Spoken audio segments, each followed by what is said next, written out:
ഉന്നത വിദ്യാഭ്യാസ കോൺക്ലേവ് ജനുവരി 14-15 തീയതികളിൽ കൊച്ചിയിൽ നടക്കുമെന്ന് ഉന്നത വിദ്യാഭ്യാസ വകുപ്പ് മന്ത്രി ആർ ബിന്ദു. മുഖ്യമന്ത്രി പിണറായി വിജയൻ ജനുവരി 14 രാവിലെ 10:30 ഉന്നത വിദ്യാഭ്യാസ കോൺക്ലേവ് ഉദ്ഘാടനം ചെയ്യും. 3 ദിവസങ്ങളിലായി നടക്കുന്ന കോൺക്ലേവിൽ 2000-ഓളം പ്രതിനിധികൾ പങ്കെടുക്കുമെന്ന് മന്ത്രി അറിയിച്ചു. അതേസമയം കഴിഞ്ഞ 4 വർഷത്തിൽ ഉന്നത വിദ്യാഭ്യാസ മേഖലയിൽ നടന്നത് 6000 കോടിയുടെ വികസന പ്രവർത്തനങ്ങളാണെന്നും മന്ത്രി ആർ ബിന്ദു കൂട്ടിച്ചേർത്തു.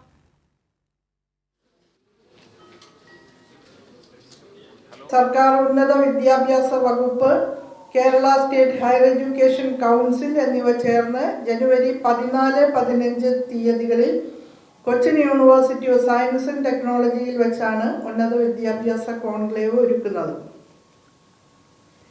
കേരളത്തിൻ്റെ ഉന്നത വിദ്യാഭ്യാസ രംഗത്തെ അന്താരാഷ്ട്ര വിധാനങ്ങളിലേക്ക് എത്തിക്കാൻ ദീർഘവീക്ഷണത്തോടുകൂടി മാർഗനിർദ്ദേശവും നേതൃത്വവും നൽകി വരുന്ന ആദരണീയനായ മുഖ്യമന്ത്രി ശ്രീ പിണറായി വിജയൻ ജനുവരി 14 രാവിലെ 10:30 ഉന്നത വിദ്യാഭ്യാസ കോൺക്ലേവ് ഉദ്ഘാടനം ചെയ്യും.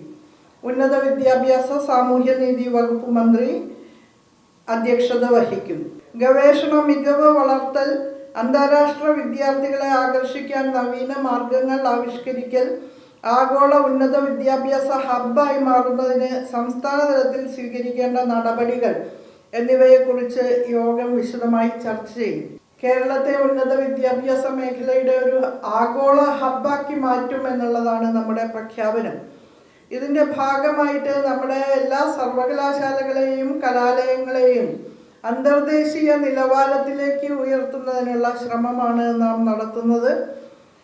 ഉന്നത വിദ്യാഭ്യാസത്തിൻ്റെ അന്തർദേശീയവൽക്കരണം, ഇൻ്റർനാഷണലൈസേഷൻ, അതിൻ്റെ ഭാഗമായി കേരളത്തിന് നമ്മുടെ സംസ്ഥാനത്തിൻ്റെ പുറത്തു നിന്നും അതുപോലെ വിദേശ രാജ്യങ്ങളിൽ നിന്നുമുള്ള വിദ്യാർത്ഥികൾ കൂടി നമ്മുടെ സംസ്ഥാനത്തേക്ക് വരാൻ കഴിയുന്ന വിധത്തിൽ കേരള സംസ്ഥാനത്തെ ഒരു ഉന്നത വിദ്യാഭ്യാസ പഠന കേന്ദ്രമായി മാറ്റാനുള്ള പ്രവർത്തനങ്ങളാണ് സമയബന്ധിതമായ ആസൂത്രണത്തോടെ മുന്നോട്ട് കൊണ്ടുപോകുന്നത്.